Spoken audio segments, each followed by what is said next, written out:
আসসালামু আলাইকুম রহমতুল্লাহ। সবাইকে চলে আসলাম আজকে আমার কবুতরের লফটের সম্পূর্ণ আপডেট নিয়ে। তো শুরুতেই আপনারা আমার পাইট রেসার নটিকে দেখতে পারতেছেন।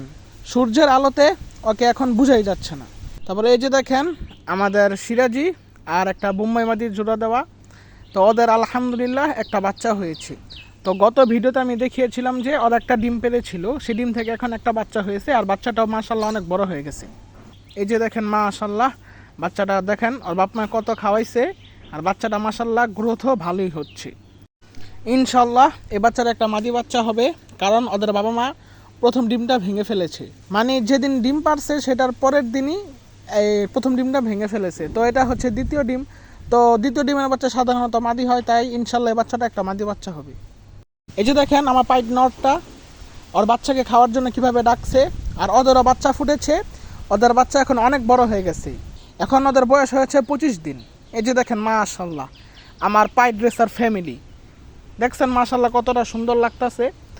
এখানে ওদের বাচ্চাও আছে, আবার এই বাচ্চা রেখে ওদের মা আবার ডিম পেড়ে দিয়েছে, মানে আমার পাইট রেসার মাঝে আবার ডিম পেড়ে দিয়েছে। তো ফুল একটা ফ্যামিলি, ঠিক আছে। এই যে দেখেন ওদের মা গতকালকে ডিমটা পারছে, আর মাশাল্লাহ আপনারা তো আমার পাইট রেসারের বাচ্চাগুলো দেখতেই আছেন। মাশাল্লাহ দেখেন কতটা সুন্দর, আর দেখেন আমার বাচ্চাদের গায়ে কোনো পক্স নাই।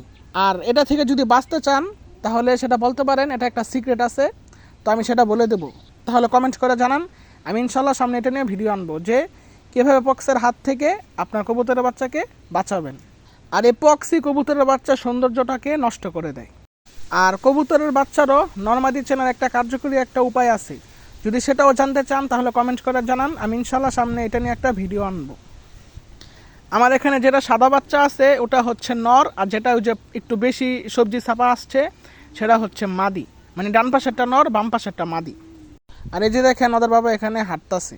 তারপর এই যে দেখেন আমাদের সিরাজি আর এই যে একটা বাংলা মাদি আছে মাক্সি কালারের। তো ওদেরও বাচ্চা হয়েছিল, আমি ওদের বাচ্চা আমার খালাতো ভাইয়ের কাছে দিয়েছি। মানে আমার পুরা লফট মানে বাচ্চায় ভরপুর, একসাথে সবাই ডিম পারছে আর একসাথেই বাচ্চা ফুটছে। যদিও কি ওর বাচ্চা বড় কি ওর বাচ্চা ছোট, কিন্তু সবারই বাচ্চা আছে। তো ওদের বাচ্চাটা কিছুটা এরকম আসছিল, এই যে দেখেন।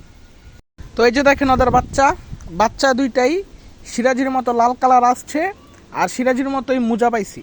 আর বাচ্চার সাইজ হয়েছে গোলগাল, ছোটোর মধ্যে গোলগাল অনেক সুন্দর হয়েছিল। কিন্তু যেহেতু আমার খাঁচায় আর জায়গা নাই, তাই বাচ্চাগুলোকে আমি রাখতে পারি নাই, তাই খালাতো ভাইকে দিয়েছি। তো এই ছিল আজকের আপডেট। ইনশাল্লাহ আমার মোরগ মুরগি আর কবুতরের আপডেট পেতে আর আরও শিক্ষণীয় ভিডিও পেতে চ্যানেলটিকে সাবস্ক্রাইব করে পাশে থাকবেন। তো আজকের মতো এখানে ভিডিওটা শেষ করছি। আসসালামু আলাইকুম।